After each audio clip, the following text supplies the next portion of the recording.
So, YouTubers, today is March 4th, 2020, and I wanted to make a couple of points about a news item I saw on abcnews.com about COVID-19, and they reported what the World Health Organization was reporting, that as of now, the lethality rate of COVID-19 is 3.4%. However, that's 3.4% of reported cases. And the problem with this, in my opinion, is that this is misleading, because only those cases that are currently being identified as we currently recognize this infection are being tested and identified. So the question is, how many of the cases are out there that have not been identified? And so we don't know the denominator. We don't know how many people out there really have it.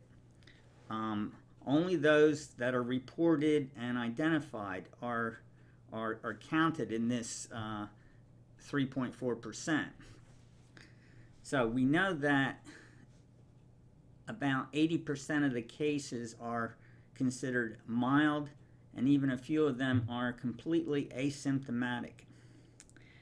I believe that until we do population sampling of the entire population, that doesn't mean everybody in the world, but to take a sample of, let's say, 1,000 people in 10 major U.S. cities, and regardless of whether they have a cough, a runny nose, or they're completely well, just take 1,000 people at random, different ages, different groups, and run the test on them.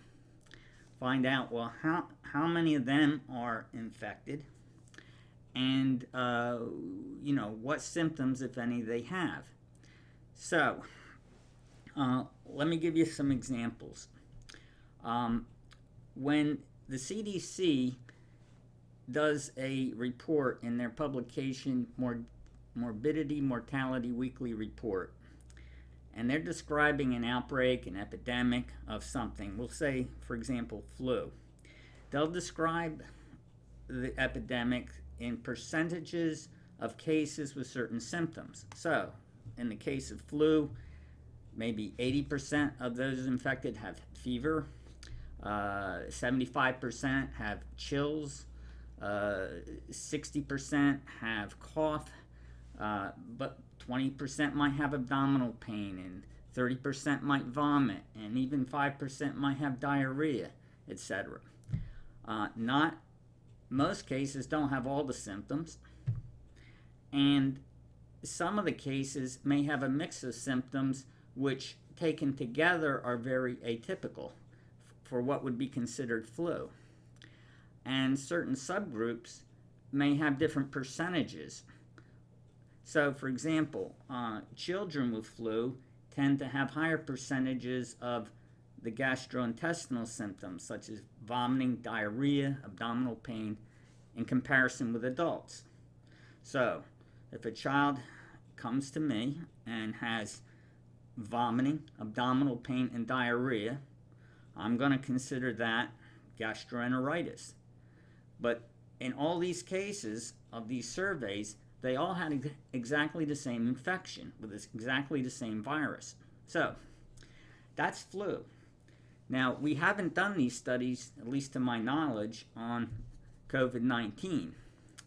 So until we do these studies, we don't know if there are people out there in the general population or subgroups of the general population who might have symptoms that are currently not associated with COVID-19, because unless they have symptoms which are currently associated with COVID-19, we don't even test them for it. You have to be what the CDC refers to as a person under investigation, a PUI, to even be eligible to get tested for the infection. Now that's in flux, and the CDC is becoming more liberal in who they will allow us to test. More tests are becoming available, but at the present time, if someone comes in my office and they've got symptoms like this, a flu or whatever, they do not get tested. We do not have a test available.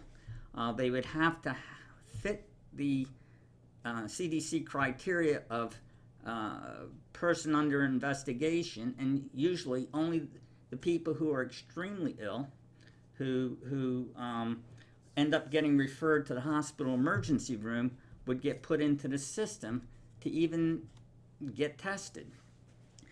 So we already know, for example, in Washington State, that we have cases of people who are not people under investigation, who are spreading the virus in the community. And we do not,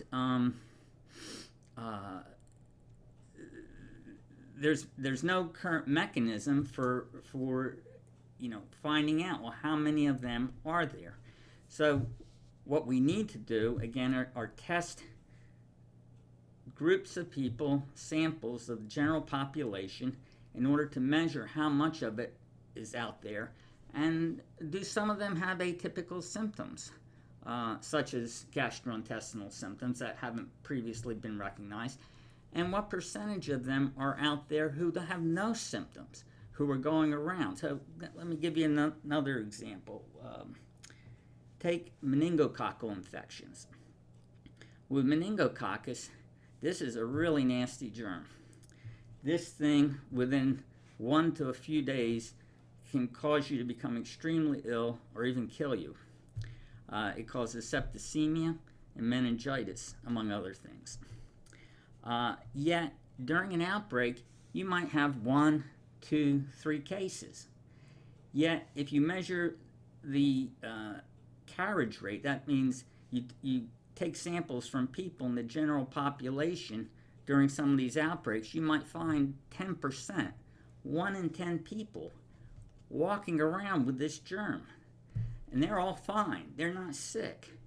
But then you get, 1, 2, 3 unlucky individuals who get extremely sick from it, and some of whom die. So my question is, well, what about COVID-19? How much of the general population has this and are totally well, have no clue? They're walking around with this. And because of the way it's currently being defined and who is eligible to be tested, nobody's getting tested. Or not nobody, but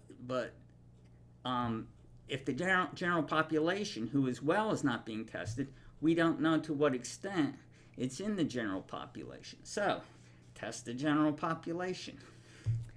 So anyway, I thought I would just make this video just to make the point that this is something that we need to do to get a real handle on how much of it is out there, how bad is this, is it, what is the true lethality?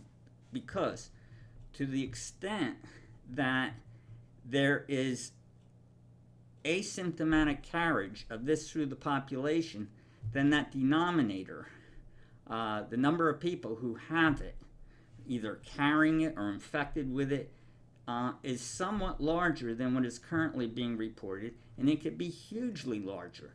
And if that's the case, then the lethality could be far lower than this 3.4% that they're currently reporting.